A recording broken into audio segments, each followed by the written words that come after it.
Selamat pagi anak-anak.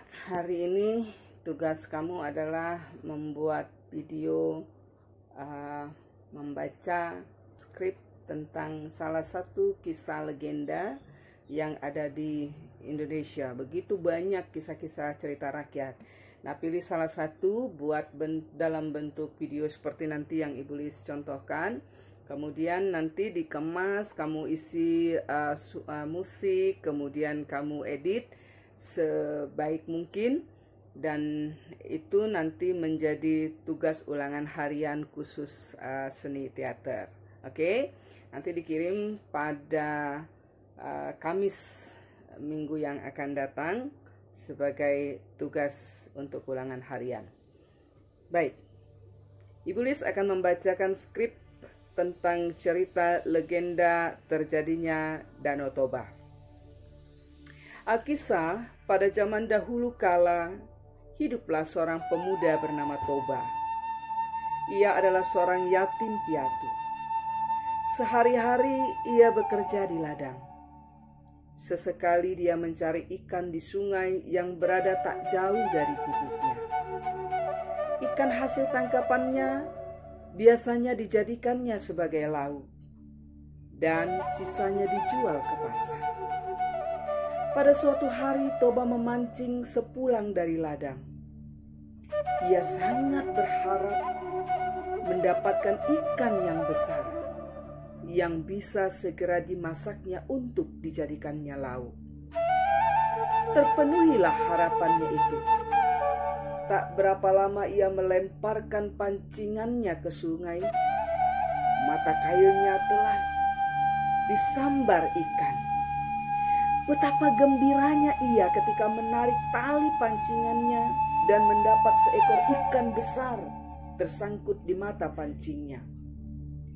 Sejenak Toba memperhatikan ikan besar yang berhasil di pancingannya itu. Ikan yang aneh, gumamnya. Seumur hidupnya belum pernah dilihatnya ikan seperti itu. Warna ikan itu kekuningan dan sisik-sisiknya kuning keemasan. Terlihat berkilauan sisik-sisik itu ketika terkena sinar matahari. Ketika Toba melepaskan mata kailnya dari mulut ikan tangkapannya, mendadak terjadi sebuah keajaiban. Ikan aneh bersisik kuning keemasan itu menjelma menjadi seorang perempuan yang cantik jelita wajahnya. Dan Toba terheran-heran mendapati keajaiban yang berlangsung di depan matanya itu. Ia hanya berdiri dengan bola matanya membulat dan mulutnya melongo. "Tuan," kata putri perempuan jelmaan ikan indah itu, "aku adalah kutukan dewa karena telah melanggar larangan besarnya. Telah ditakdirkannya kepadaku bahwa aku akan berubah menjadi menyerupai bentuk makhluk apa saja yang memegang tubuhku dan menyentuhku. Karena Tuan telah memegangku, maka aku pun berubah menjadi manusia seperti Tuan ini." Lalu Toba memperkenalkan dirinya dan namanya. Begitu pula dengan perempuan berwajah jelita itu. "Namaku Putri, Tuan."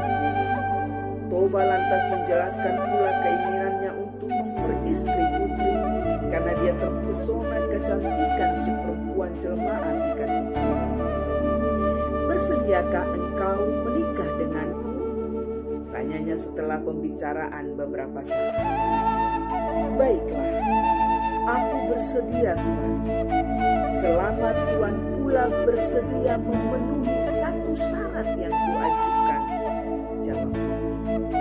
"Syarat apa yang engkau kehendaki?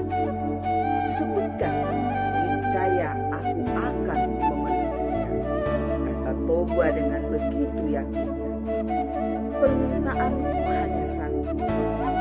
Hendaklah Tuan menutup rapat-rapat rahasia. Jangan sekali-kali Tuan menyebutkan jika aku berasal dari ikan.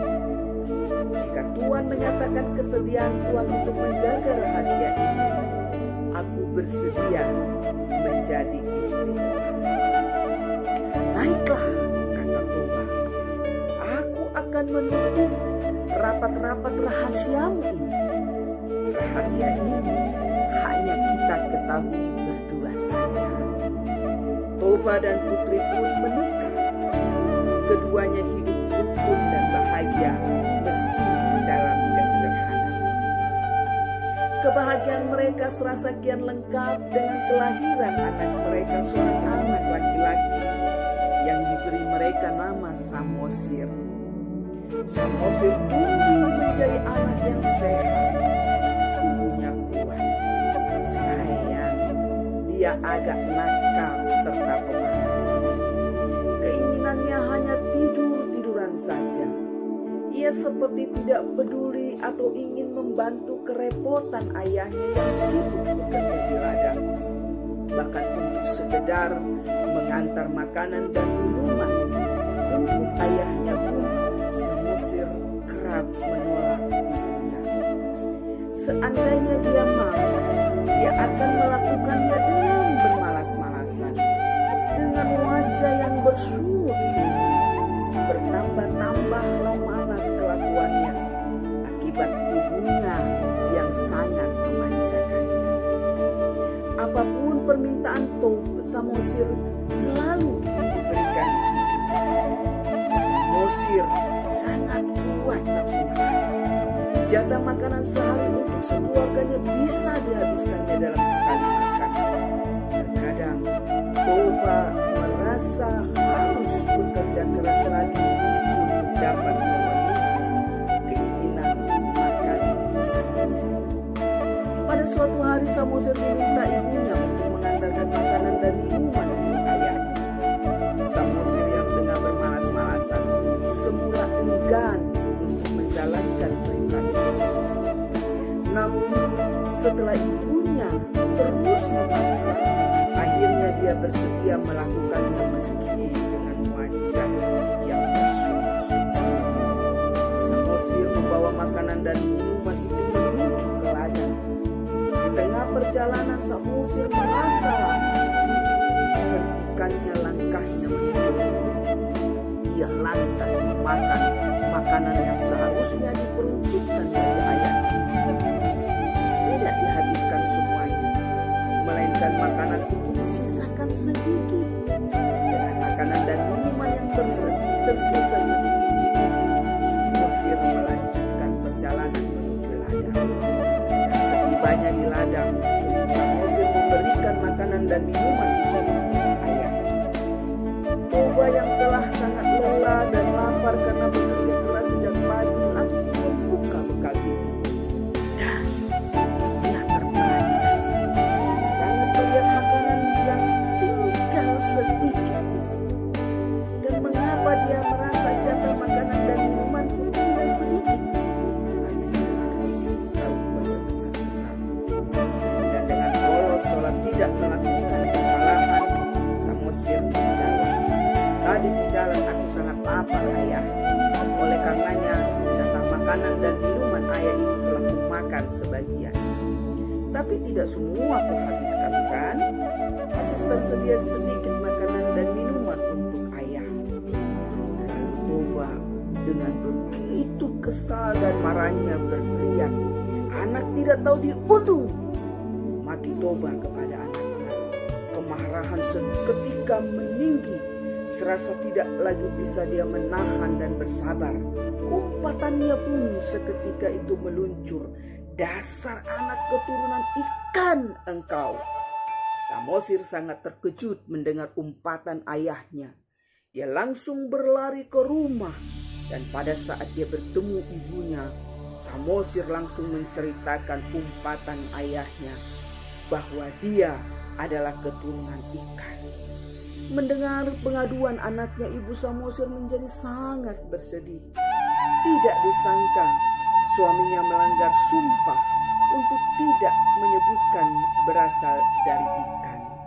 Samosir dan ibunya saling berpegangan dan dalam hitungan sekejap keduanya menghilang. keajaiban pun terjadi. Di bekas pijakan kaki Samosir dan ibunya menyembur air yang sangat deras dari dalam tanah.